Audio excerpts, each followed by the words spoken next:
We have now completed 100% distribution of PTVs to every province, to every city, to every municipality in the Philippines. Lahat na ng ating mga LGU ay meron na tayong masasabi na magagamit nila para sa kanilang mga pasyente. So, we have completed the patient transport vehicle. We are beginning now on the fire trucks, and we will get to the point where we will be able to provide all LGUs with a fire truck. It is an important day, and we have been looking forward to this for a very long time. Congratulations to our governors here who have now received complete their patient transport vehicles. Maraming salamat. Nandito tayo. Magandang umaga sa inyong lahat at nandito tayo uli para makapagbigay ng ating patient transport vehicles na binibigay natin sa lahat ng LGU sa buong Pilipinas. Ngunit today is a little different because today is by giving the PTVs that we have behind us. The PTVs that we have behind us, we have now completed 100% distribution of PTVs to every province, to every city, to every municipality in the Philippines. That's why the province have 2, the municipalities, the cities have 1 and 2, depending on how large they are. Kaya sa wakas, nakumpleto rin natin ang pagbigay nitong patient transport vehicles at lahat na ng ating mga LGU ay meron na tayong masasabi na magagamit nila para sa kanilang mga pasyente. At kung titignan ninyo, doon naman may display, may barko doon na maliit na doon, yun ang isusunod namin. Dahil, siyempre, maraming isla dito sa Pilipinas, paano pagka yung pasyente ililipat, bubuhatin pa, dadalhin sa barko, pababa, etc.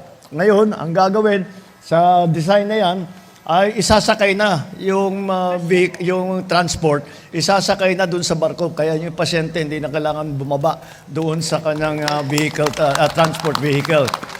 Kasama rin today ang pagbigay ng mga fire truck. Dahil ito ang sinimula natin na procurement schedule para sa lahat ng local governments. Ito naman ay programa ng DILG. Kasi alam naman natin kung minsan yung mga ibang bayan ay hindi sila nagkakaroon ng sapat na magamit para sa kanilang mga farta. Yung iba wala. Yung iba masyado ng luma na. Kaya binabago natin lahat. At the funding is available. It's just a question of procurement. And gagawin natin yung fire truck together with the ipaparehas natin dito sa programa, dito sa patient transport vehicle. So we have completed the patient transport vehicle. We are beginning now on the fire trucks, and we will get to the point where we will be able to provide all LGUs with a fire truck. And titignan natin kung paano ang distribution ng province, city, at saka municipality.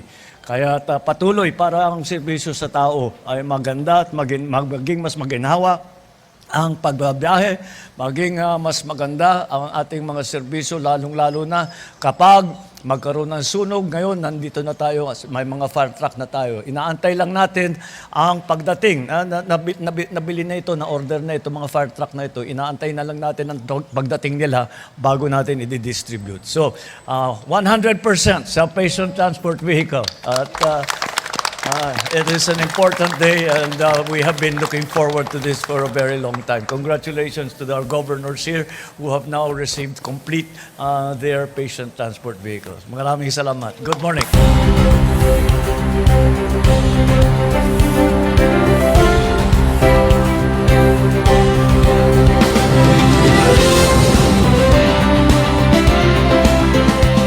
Alam mo, malaking tulong itong binigay ng ating Pangulong Bongbong Ferdinand Marcos Jr.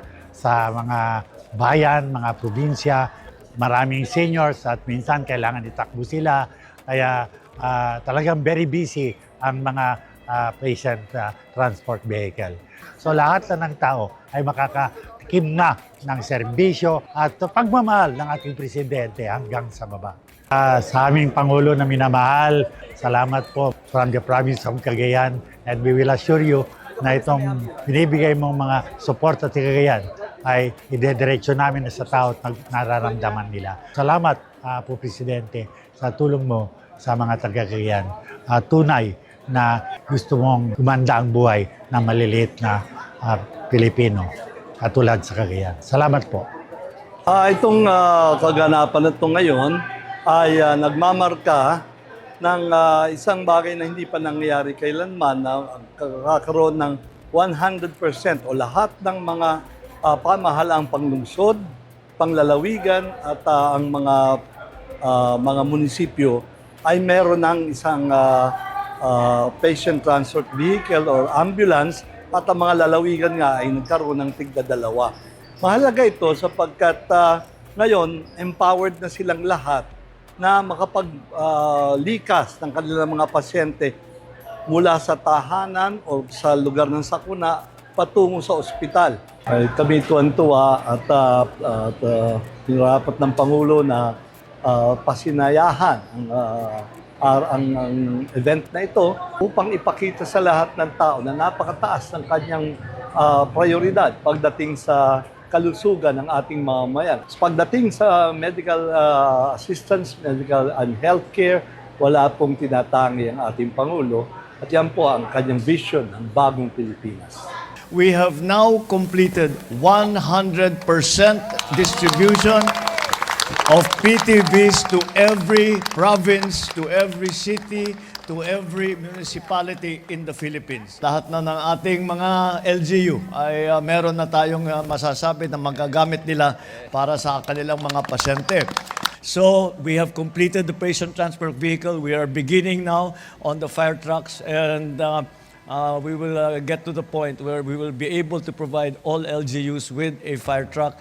It is an important day, and we have been looking forward to this for a very long time. Congratulations to our governors here who have now received complete their patient transport vehicles. Maraming salamat.